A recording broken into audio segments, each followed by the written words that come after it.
नमस्कार बंधुरा रेसिपि सुई सानबिकाते सबाइके स्वागत जानाई। आशा करी आपनारा भालो आछेन। आज आमी आबारो चले एसेछि दारुण एकटी टेस्टी रेसिपि आपनादेर साथे शेयार करते। आजके आमी फ्राइड राइसेर रेसिपि आपनादेर साथे शेयार करब, जेटा एकदम झरझरे हय आर ठीक जेमन अनुष्ठान बाड़ीते हय तेमनई।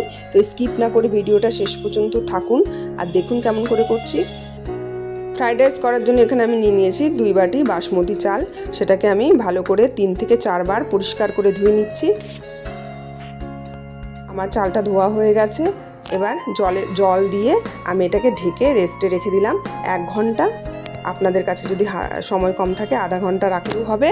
এরপর আমি কিছু সবজি কেটে নিয়েছি, যেমন হচ্ছে বিনস, গাজর আর ক্যাপসিকাম একটু লম্বা লম্বা করে কেটেছি।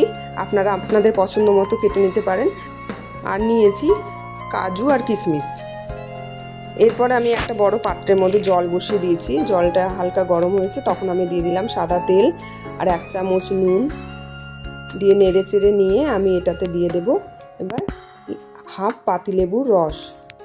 পাতিলেবুর রসটা দিলে ভাতটা সাদা ধপধপে থাকে, আর তেলটা দিলে ভাত করার সময় ভাতটা একে অপরের গায়ে লেগে যায় না, সেজন্য দিতে হবে। আর জলটা যখন টকবক করে ফুটে যাবে তখনই কিন্তু চালটা দিয়ে দিতে হবে। এবার দিয়ে ভালো করে ফুটিয়ে নিতে হবে। ভাতটা যখন ফুটে যাবে তখন একটা ভাত টিপে দেখতে পারেন কি ভাতটা কতটা সেদ্ধ হয়েছে। দেখুন আমি দেখাচ্ছি, এরকম অল্প অল্প শক্ত থাকবে, তখনই কিন্তু নামিয়ে নিতে হবে। 80 থেকে 90% মতো এটা কুক করতে হবে ভাতটাকে। বেশি করে সেদ্ধ করবেন না, না হলে কিন্তু ফ্রাইড রাইস করার সময় ভাতটা ভেঙে যেতে পারে। এবার বড় একটা ঝাঁঝরি বা ফুটো থালা হোক, গামলা হোক, সেটাতে কিন্তু জলটাকে ঝরিয়ে নিতে হবে। মানে যে পাত্রে করেছেন সে পাত্রেই ভাতটা রাখা যাবে না, জল ঝরিয়ে একটু ঠান্ডা করে নিতে হবে।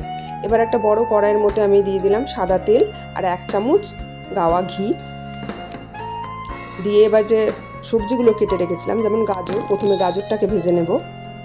1 মিনিট গাজরটাকে ভাজার পরে আমি এটাতে দিয়ে দিলাম বিনসটাকেও আমি কয়েক সেকেন্ড ভেজে নিয়ে তারপরে এটাতে দিয়ে দেব ক্যাপসিকাম। আপনাদের কাছে যদি লাল হলুদ ক্যাপসিকাম থাকে সেটাও কিন্তু দিতে পারেন। আমার কাছে সবুজ ক্যাপসিকামটা ছিল, সেটা দিয়েছি। এবার কয়েক সেকেন্ড নাড়াচাড়া করার পরে এবার তুলে নিতে হবে। সবজিটাকে কিন্তু খুব বেশি ভাজা যাবে না লাল করে, না তো কিন্তু এটা নেতিয়ে যাবে পরে।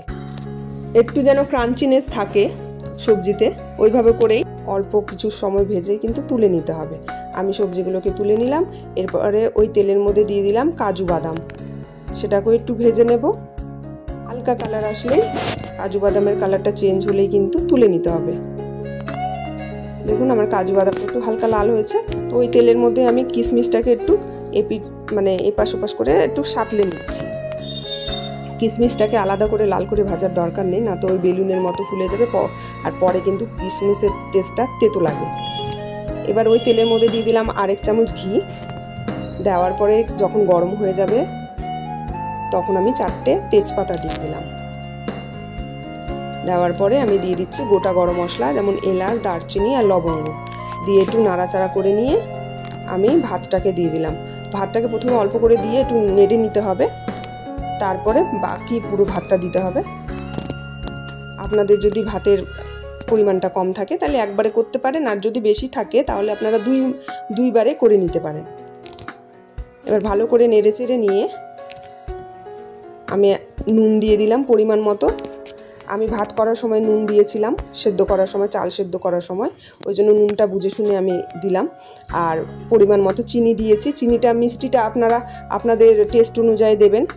কেউ বেশি মিষ্টি পছন্দ করে, কেউ কম মিষ্টি পছন্দ করে, ওইভাবে দেবেন। তারপরে দিয়ে দিলাম, কিছুক্ষণ নেড়ে চেড়ে আমি দিয়ে দিলাম ভেজে রাখা কাজু কিশমিশ আর ভেজে রাখা সবজিটা। এগুলো মেশানোর সময় গ্যাসের ফ্লেমটা মিডিয়ামে বা লোতে করে দিয়ে আগে মিশিয়ে নেবেন। তারপরে গ্যাসের ফ্লেমটাকে হাই করে দিয়ে 5 মিনিট ভাজলেই হয়ে যাবে। খুব তাড়াতাড়ি রান্নাটা হয়ে যায় আর খেতেও কিন্তু অসাধারণ হয়। এরপরে আমি দিয়ে দিচ্ছি 4টে চিরা কাঁচা লঙ্কা আর সামান্য একটু গোলমরিচ দিয়েছি। এটা টেস্টের জন্য দিয়েছি, আপনারা চাইলে দিতেও পারেন, নাও দিতে পারেন। দিয়ে কিছুক্ষণ নাড়াচাড়া করার পরে দেখুন ভাতটা কি সুন্দর ঝরঝরে হয়েছে। এবার আমার কিন্তু ফ্রাইড রাইস রেডি হয়ে গেছে, সার্ভ করে দেব। এইভাবে করে একবার প্লিজ আপনারা বাড়িতে ফ্রাইড রাইস করে দেখবেন, আর আমাকে অবশ্যই কমেন্টে জানাবেন আপনাদের ফ্রাইড রাইস কেমন হয়েছিল। আশা করি খুব ভালো হবে। স্টেপগুলো আমি যেমন করে করলাম তেমন করে ফলো করবেন, তাহলে কিন্তু ভালোই হবে। আর ভিডিওটি যদি আপনাদের ভালো লেগে থাকে প্লিজ একটা লাইক শেয়ার কমেন্ট করে আমার পাশে থাকবেন। যারা নতুন বন্ধু আছেন এখনও আমার চ্যানেলটিকে সাবস্ক্রাইব করেননি, প্লিজ আমার চ্যানেলটিকে সাবস্ক্রাইব করে আমার পাশে থাকবেন। এতক্ষণ ধৈর্য ধরে আমার ভিডিওটি দেখার জন্য আপনাদের অসংখ্য ধন্যবাদ। আবার দেখা হবে নতুন আরেকটি ভিডিওতে। থ্যাংক ইউ, ভালো থাকবেন।